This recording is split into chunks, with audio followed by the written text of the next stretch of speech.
జగన్నాథుడికి చేపల పులుసు ప్రసాదంలాగా పెట్టారు అని మీకు తెలుసా? ఒడిస్సాలో కూర్మా అనే ముసలి ఆవిడ ఉండేది. ఆమె అప్పటి వరకు ఒకసారి కూడా జగన్నాథుడిని చూసి ఉండదు. ఒక రోజు మొట్టమొదటిసారిగా జగన్నాథుడి దర్శనం చేసుకుంటుంది. ఆయనను చూసి ఆయన రూపం చూసి ప్రేమతో పులకరించిపోతుంది. చనిపోయిన ఆమె కొడుకులాగా జగన్నాథుడు ఆమెకు కనిపిస్తాడు. అందరూ జగన్నాథుడికి మంచి రుచికరమైన ఆహారాలు తినిపిస్తున్నారు. ఆమె కేవలం రోజు చేపలు పట్టుకుని తిని జీవించేది. నా దగ్గర చేపలు తప్ప ఇంకేమీ లేవు, సరే ఆయనకు నా చేతులతో రుచికరమైన చేపల పులుసు చేసి పెడితే ఎంతో ఆనందంగా తింటాడేమో అని అనుకుంటుంది. ఆమె ఇంకేమీ ఆలోచించకుండా ఇంటికి వెళ్లి ఆమె చేతులతో ప్రేమతో రుచికరమైన చేపల పులుసును చేసి ఒక అరిటి ఆకులో పెట్టుకుని మందిరంకి తీసుకుని వస్తుంది. ఆమె 22వ మెట్టు ఎక్కుతుండగా అక్కడ ఉన్న పూజారులు ఏంటి ఏదో చండాలమైన వాసన వస్తుంది అని ఆమె చేతిలో ఉన్నది ఏంటో చూద్దాం అని చూస్తారు. ఆమె చేతిలో ఉన్న చేపల పులుసును చూడగానే వాళ్ళకి కోపం పెరిగిపోతుంది. ఓ మూర్ఖురాలా,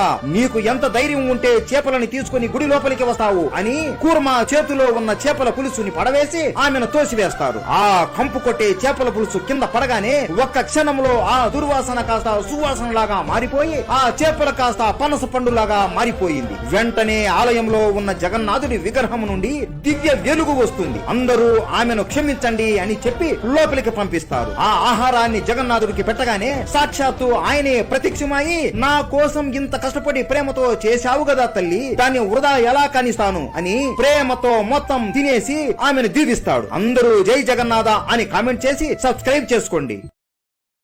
Download ShareChat.